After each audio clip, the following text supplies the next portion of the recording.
Halo friends, long time no see banget ya teman-teman, aku nggak bikin video. Gimana nih kabar teman-teman semua? Semoga teman-teman semua dimanapun teman-teman berada dalam keadaan yang sehat dan selalu semangat untuk menambah ilmu-ilmu baru ya. Nah, di video kali ini aku akan membahas mengenai career opportunities. Bedanya dengan yang sebelumnya, kita di sini akan membahas mengenai tugas dan tanggung jawab personel yang ada di Departemen Produksi di industri farmasi. Nah, sebelumnya setiap industri farmasi itu tentu punya ruang lingkup atau punya istilahnya ketentuan gitu ya, SOP yang berbeda-beda terkait dengan tugas dan tanggung jawab personel yang ada di dalam perusahaan tersebut. Nah, di sini aku membahas secara general ya teman-teman. Kurang lebihnya tugas dan tanggung jawab di Departemen Produksi ini kayak gini loh gitu. Aku pengen ngenalin ke teman-teman semua secara umum. Tapi kembali lagi, setiap perusahaan itu kadang memiliki ciri khas gitu ya, atau ketentuan-ketentuan yang berbeda dengan perusahaan lain gitu ya teman-teman. Langsung saja kita langsung ke materinya. Nah, ini ada sedikit pendahuluan. Jadi, secara umum Departemen Produksi itu dibagi menjadi beberapa. Di antaranya ada bagian packaging, kemudian bagian manufacturing, ada bagian process improvement, dan ada bagian continuous process improvement. Nah, tugas dan tanggung jawabnya apa aja sih? Nah, kita akan bahas satu-satu ya teman-teman.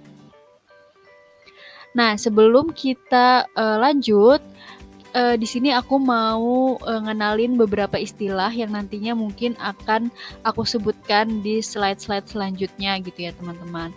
Nah, di sini ada istilah mengenai produk antara. Apa sih produk antara itu?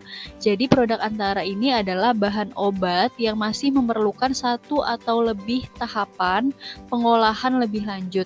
Contohnya apa tuh? Nah, contohnya adalah tablet yang belum dilakukan coating. Nah, itu adalah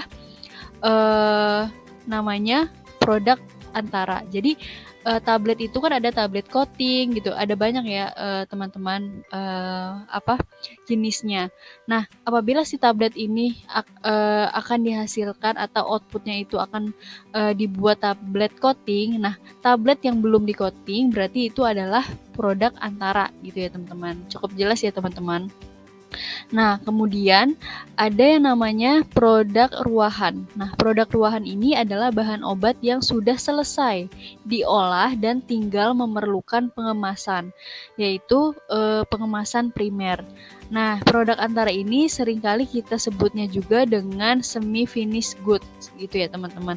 Nah, contohnya apa? Contohnya adalah tablet yang belum dilakukan blistering atau tablet yang belum dilakukan stripping gitu teman-teman. Jadi belum dikemas primer gitu ya teman-teman. Cukup jelas ya sampai sini. Nah, yang pertama kita akan membahas mengenai divisi packaging. Nah, di divisi packaging ini tugas dan tanggung jawabnya itu apa aja sih? Yang pertama adalah melakukan pengolahan semi-finished good menjadi finished good. Pengolahan semi-finished good ini berarti artinya mengolah produk ruahan yang tadinya masih bentuk tablet, belum dikemas primer menjadi obat dalam bentuk obat jadi atau finished good gitu ya teman-teman. Nah, kemudian melakukan pengolahan import semi finished good menjadi finished good. Nah, ini untuk perusahaan yang mungkin multi company ya teman-teman. Jadi bahan baku atau produk ruahannya itu diimpor dari luar negeri, dari company yang ada di luar negeri, kemudian dilakukan pengemasan di Indonesia. Nah, ini juga merupakan tanggung jawab dari divisi packaging. Jadi, balek atau produk ruahan yang diimpor tersebut kemudian kan dikemas nih di Indonesia. Nah, itu biasanya dilakukan atau merupakan tanggung jawab dari divisi packaging gitu, teman-teman. Cukup jelas ya, teman-teman. Nah, kemudian ada divisi manufacturing, ruang lingkup tanggung jawabnya apa aja sih? Nah, yang pertama adalah tentunya divisi manufacturing ini bertanggung jawab terhadap seluruh proses pembuatan obat. Seluruh proses pembuatan obat mulai dari penerimaan bahan baku yang telah ditimbang atau dispensing. Biasanya bahan baku yang telah ditimbang ini kita terima dari bagian gudang atau warehouse gitu ya teman-teman. Nah kemudian selain bahan baku, di sini juga bertanggung jawab untuk penerimaan bahan kemas yang telah dihitung oleh bagian gudang atau warehouse.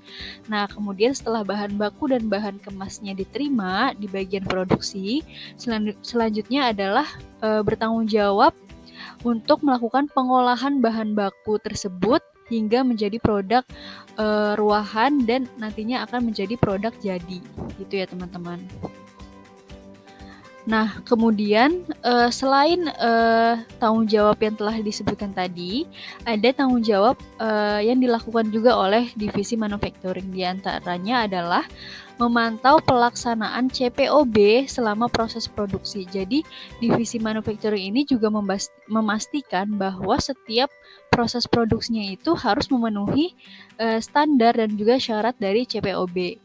Kemudian bekerja sama dengan PPIC terkait dengan jadwal produksi. PPIC ini merupakan Production Planning Inventory Control, singkatannya ya teman-teman. Nah PPIC ini biasanya akan menjadwalkan proses produksi itu per tahun, per bulan, kemudian di breakdown lagi jadi per minggu. Nah biasanya bagian produksi akan bekerja sama oleh bagian PPIC untuk jadwal produksi. Kemudian memastikan personel dan peralatan yang digunakan dalam proses produksi sudah terkualifikasi. Jadi kalau personel itu kan harus melakukan atau menjalani pelatihan atau training dulu ya teman-teman. Kemudian peralatan itu kan juga harus terkualifikasi, kemudian selalu terkalibrasi. Kemudian juga proses produksinya juga harus tervalidasi gitu ya teman-teman. Nah kemudian melakukan investigasi apabila terjadi deviasi atau penyimpangan pada proses produksi. Jadi seringkali pada saat proses produksi itu terjadi penyimpangan. Nah bagian produksi inilah yang biasanya akan melakukan investigasi nih. Kenapa bisa terjadi penyimpangan. Kemudian nanti akan dikaji kalau misalkan sudah ditemukan nih akar permasalahannya seperti itu. Nah, kemudian ada bagian divisi proses improvement. Nah, di bagian produksi di beberapa perusahaan biasanya ada nih divisi proses improvement ini. Nah, tugasnya itu apa aja sih gitu atau ruang lingkup secara umumnya itu apa? Yang pertama adalah melakukan improvement terhadap proses produksi agar lebih efektif dan efisien sehingga nanti hasil produksinya itu mendapatkan output atau yield yang besar gitu ya teman-teman. Nah, improvementnya ini biasanya bersifat spesifik gitu teman-teman. Nah, untuk proses improvement ini tuh banyak banget tools-tools yang bisa digunakan gitu ya. Contohnya seperti Six Sigma. Mungkin teman-teman pernah dengar ya Six Sigma ini. Nah, itu biasanya digunakan untuk proses improvement ini. Mungkin teman-teman nanti bisa belajar sendiri ya teman-teman ya. Nah, kemudian yang terakhir ada divisi Continuous Process Improvement. Nah, ruang lingkup divisi ini tuh apa aja sih bedanya dengan divisi proses improvement tuh apa? Kalau ini kan bedanya ada continuous process improvement gitu ya teman-teman. Nah sebenarnya sama, ruang lingkupnya adalah sama-sama melakukan improvement. Tapi di sini sifatnya itu lebih strategik dan holistik atau menyeluruh terhadap aspek GMP. Jadi di sini di divisi continuous process improvement ini sama-sama melakukan improvement tapi mungkin pendekatannya itu lebih mengacu atau mengarah pada aspek GMP gitu. Jadi bukan hanya melakukan improvement dari segi produksinya saja tapi juga mengedepankan aspek-aspek dari GMP atau Good Manufacturing Process gitu ya teman-teman.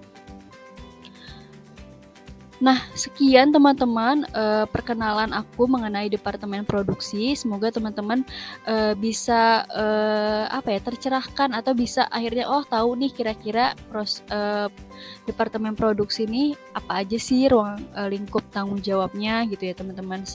Sehingga nanti teman-teman kalau misalkan teman-teman mau bekerja atau melamar pekerjaan, jadi teman-teman bisa tahu gambaran secara umumnya seperti apa gitu. Semoga, video ini bermanfaat dan aku pengen tahu nih teman-teman, pengen tahu, tugas dan ruang lingkup, bagian yang lain, bagian apa gitu ya, bisa dituliskan di kolom komentar. Semoga bermanfaat ya teman-teman. See you.